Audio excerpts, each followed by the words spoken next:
Welcome to The Explainer. Today we're diving into a profound chapter of American history that, frankly, doesn't get talked about nearly enough. We're going to look at the deep, centuries-old connection between Islam and the very formation of Black identity in the United States. And let's start with someone you might not expect, Thomas Jefferson. Yeah, one of the founding fathers. When he got his hands on a copy of the Qur'an, you know where he filed it in his library? Not under theology. He put it under jurisprudence and law. He saw it as a serious, sophisticated system of thought that demanded respect and study. But this wasn't just some abstract academic interest for him. It was a reflection of a living, breathing reality in America. Historians estimate that as many as 1/3, think about that, 1 out of every 3 of the enslaved Africans brought to the Americas were Muslim. They carried their faith with them on that brutal journey. All right, so to really unpack all this, we're going to walk through 5 key chapters. We'll start with how the first seeds of Islam were planted here, then look at its role in resistance, how it helped reclaim identity, its hidden legacy in our culture, and finally, the complex challenges that exist today. First things first, we have to get this straight. For so many Africans forced into slavery, Islam wasn't something they found in America.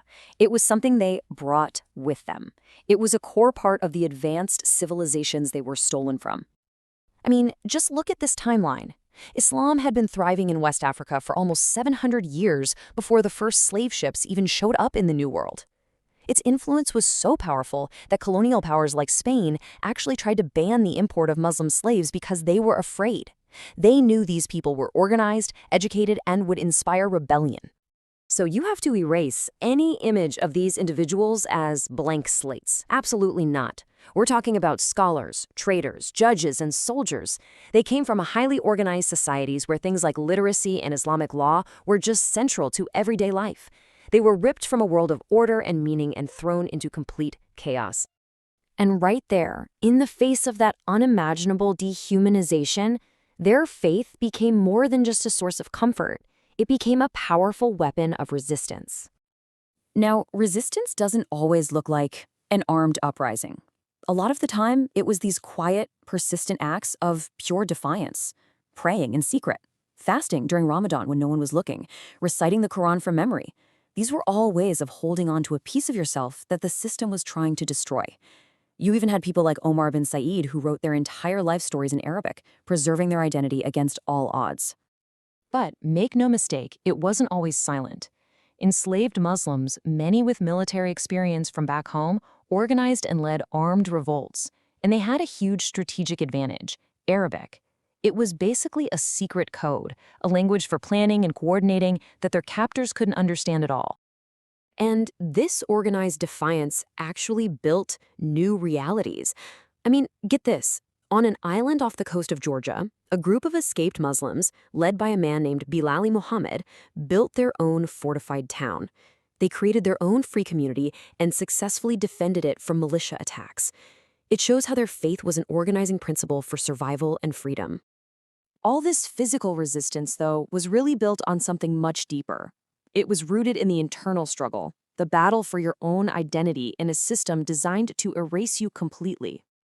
And to really get this, there's this concept called signification.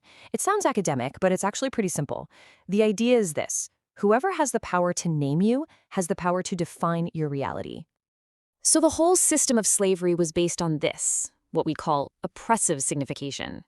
Slave owners would strip people of their given names, call them property, and use labels to control and dehumanize them.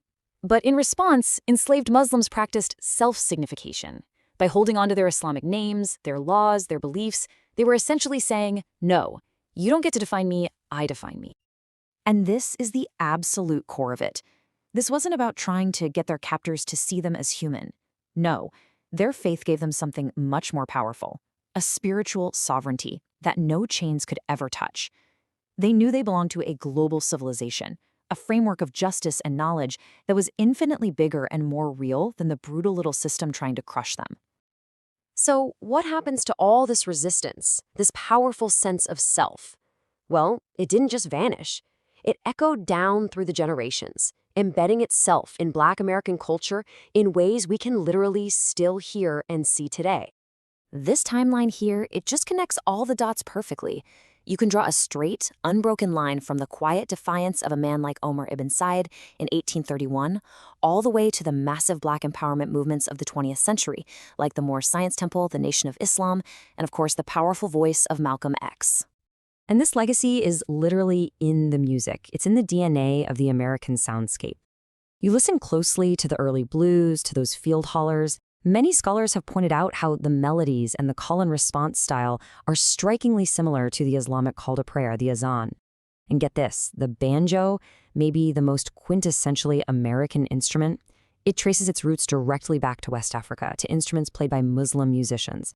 Okay, so let's bring all of this into the present because this incredible, powerful history is still unfolding, and today it's facing a whole new set of complex challenges. One of the biggest challenges is a kind of cultural disconnect. You have newer generations of Muslim immigrants arriving in America who are often just completely unaware of this deep, centuries-old history of Islam in this country. So sometimes there's a struggle to connect with African-American Muslims, whose entire experience of the faith has been forged right here in the American story. And at the same time, for many Black Muslims, there's an internal tension they navigate. On one hand, you have your Islamic identity, which is universal and connects you to people all over the globe. And on the other, you have your Black identity, which is a very specific cultural heritage forged in the fires of American history.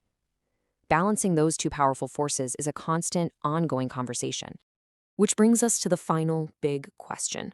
When you look at this entire journey, one of incredible resistance, resilience, and cultural creation, you realize it's not a closed chapter of history. It's a living story. And it leaves us all wondering, after everything, what is the future of this unique American identity? And how will its story continue to be written?